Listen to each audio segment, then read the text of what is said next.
YouTubers, Bald Rhino back with another video. This is going to have cards, a little reveal, but a little lesson in what we call liquidity. It's an important part of the hobby, one I learned, unfortunately, after all my hair fell out, but it's important to learn, and hopefully you find this valuable. So here we go. Okay, YouTubers, let's go through some liquidity, shall we, and what it means, and why it's so doggone important. We have dealers, investors, and collectors in our hobby. And obviously, that group makes up the largest group of potential buyers for your cards. And that's a very important thing to consider because as Ohtani just fell, very similar to his card prices at the moment, there are several things you want to consider here. The first is, if you need to sell a card, are you only offering them to collectors? Are only collectors going to show interest in your cards? And the reason I'm showing the PSA slab versus the SGC slabs is that the vast majority of investors and or dealers do not look at the SGC slab as having liquidity. And as a result, the prices for those cards are dramatically lower and the grade just doesn't matter. For example, when you look at the 2018 Topps Pitching Shohei, which is a beautiful card, that card is going somewhere, I don't know, around $79 in an SGC slab. Going for double or even more in a PSA slab for the same grade. Okay, you have to get a perfect SGC gold label to get in excess of the PSA 10. And so the reason I wanted to bring this up, well, there's many reasons. First, unless you are PCing a card, grading and who you grade with really does matter a lot. Obviously, with SGC, there's less liquidity, fewer buyers, prices are very low, and your ability to move that card quickly is almost zero unless you discount the card to virtually nothing, which is what is happening to the SGC 10 holiday card of Ohtani. That card is approaching $37 in a 10. That's the price of forcing liquidity in the SGC slab. So if you want to PC a card, it's totally fine to use SGC, but you can't, in my words, ignorantly choose SGC thinking because that you can sell to investors and dealers because you're going to lose most of the time, particularly because you must get a 10. 9.5s and 9s, depending on the player, are virtually worthless when you get them from SGC or another company compared to PSA. So don't just assume, well, I'm going to go with the cheaper grading alternative. Well, there's a reason they're cheaper, is because you are sacrificing an extraordinary amount of liquidity. Okay?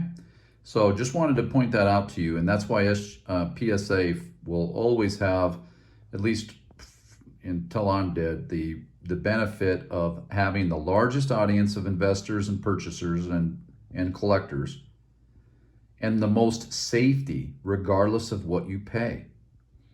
You know, there's a chance, and I agree with some of the YouTubers, that the SGC, CSG, and all the other kooky are going to be kind of the junk slab graders, but it's just too much risk for me. So I'm going to show some videos later of all these PSA cards, SGC cards that I have, that I made the mistake of sending, and I made this liquidity mistake. So don't make the same mistakes in 2022 that the Bald Rhino did. All right, let's look at some cards. All right, YouTubers, here we go again, baby, with some PSA slab love. Yep, recurring theme here, Tatis Holiday Rookie PSA 9. Sometimes the grader is your friend. Other times they're hitting the eggnog, mad at their spouse. I don't know. But you'll see a recurring theme here. I didn't get a single 10 on all of them that I submitted. So the statistical chances of that are so rare, I had to go and buy a 10. because I'm like, this is impossible. What do they know that I don't know? Right? So here is the man who saved baseball, Juan Soto, Sapphire. Oh, he wasn't on eggnog there. Pretty. A little bit of a glare from my phone there. Sorry about that. I figure, why not stay with the man that saved baseball? Yeah, this is him. This is a card that I sold a lot of at its peak. I'm glad I did, but can't have enough of those, junk slabs or not. And then a 9. God, look, that's iconic. Hope the guy keeps going. So much so that I said, you know what, I'll do a couple updates. You know, I know that Filmington says, oh, those updates, no way. I like them. Tell you, I've learned so much from people in the hobby. It all started with Baseball Collector, and then it just went from there. I was kind of doing it by myself for so long, kind of just collecting what I like. I'm so damn lucky because I've made so many mistakes. It's hilarious. But what are you going to do? You'll see some of them in here. There's some doozy mistakes in here. Because we were rushing, right? We were all trying to get everything done as fast as we could to get them to PSA. So this is the Shane Bieber. Obviously, he was bigger when it was submitted. I had a couple wins, a couple losses on this whole thing. Here is a vintage bald Rhino. Yep, it has a surface issue that I couldn't tell was even there until I got it under the microscope. So you don't see Elite Co 3 making these errors, but I want to share, hey, I make mistakes too. So, but then you rebound. And this card's virtually worthless if it's not in a 10. So that's certainly changed. I don't know whether I should hold this guy or what, but man, you just can't get all 10s in a card unless you're Mike O or somebody like that with, you know, frosty eyes, man. I don't have them. So there's another 10. A little anger, eggnog anger, and a 9.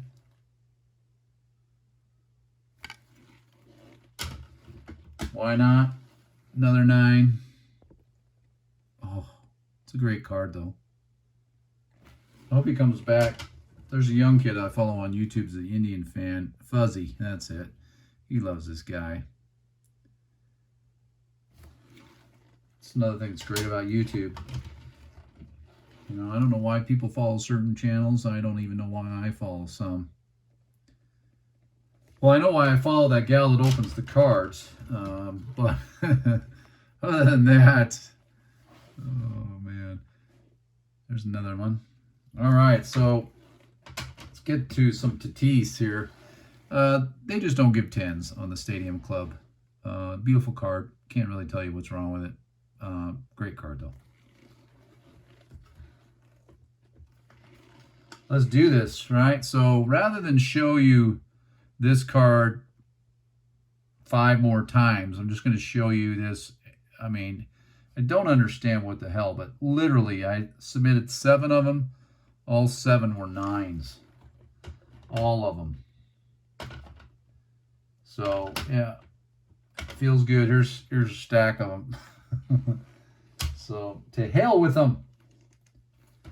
Here's something that is a nice looking card. I love this baby. I didn't give him enough credit. He's a really good player. Nice. Aaron Judge. Gotta hit those gold. More Tatis disasters. Here's the 8.5 family business. Family business going out of business if you get an 8.5. There you go. This one was nice. This is your Prospects Chrome. PSA 10. Lots of glare. I can't keep the glare off these Chrome cards. But that's sweet, huh? I think my camera's working better. This one's a great one here. This is the 84 Topps Baseball. Kind of low pop, tough card. Oh, now they're all 9s. Here's the Tatis Chrome. Pretty.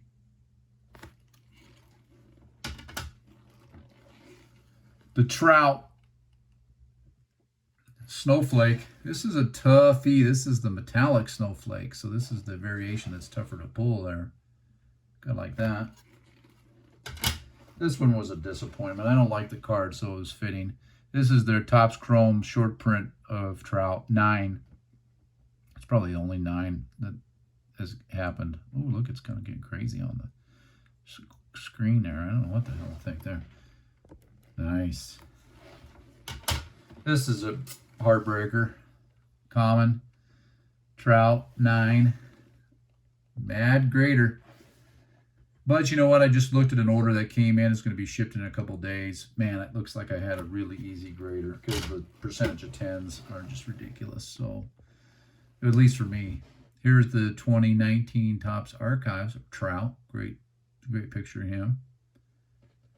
I got to tell you, man, I've been thinking about Trout a lot. And, you know, Griffey loved to play baseball. He was infectious with it. You could just listen, watch him, and the guy wanted to play baseball.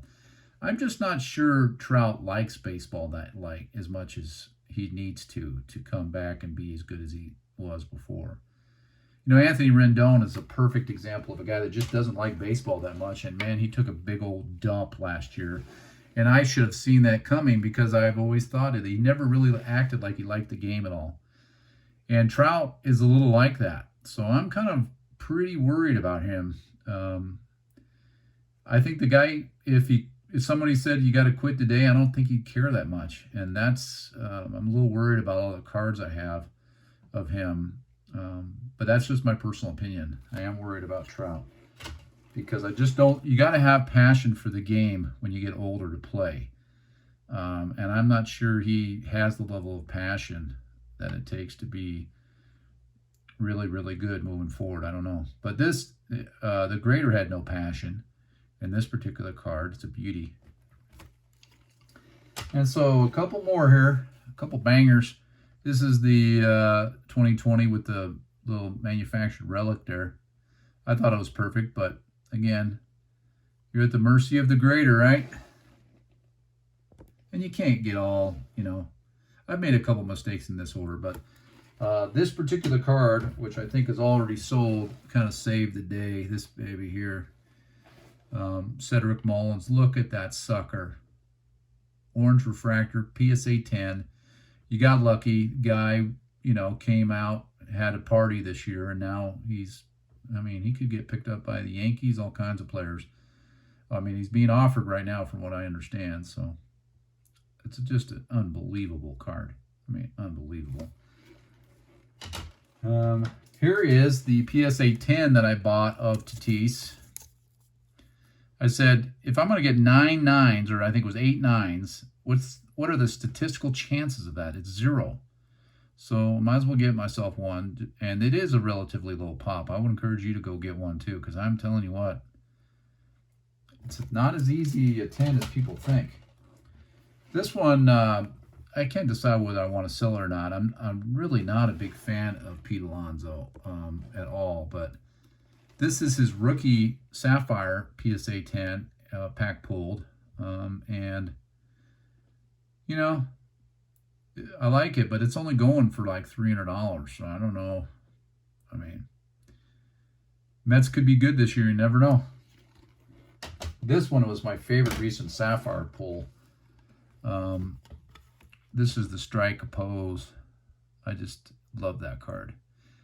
You know, you got one guy that loves the game. You got one guy that loves himself. And that's going to be an interesting thing to watch them enjoy the game together and see who actually is better. A lot of people have their money on the Aussie Albies, but cool card nonetheless. And then finishing up in a painful fashion, this is the Rendon, the guy who quit last year, just decided he didn't want to play, and that's how I feel about him.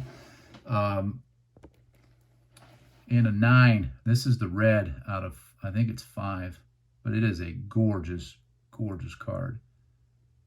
I mean, we are talking gorgeous. So anyway, hey, thanks for tuning in. Really appreciate it. We'll go back to this one for the final, just to give people a little feeling of youth. Oh, the blessings of youth.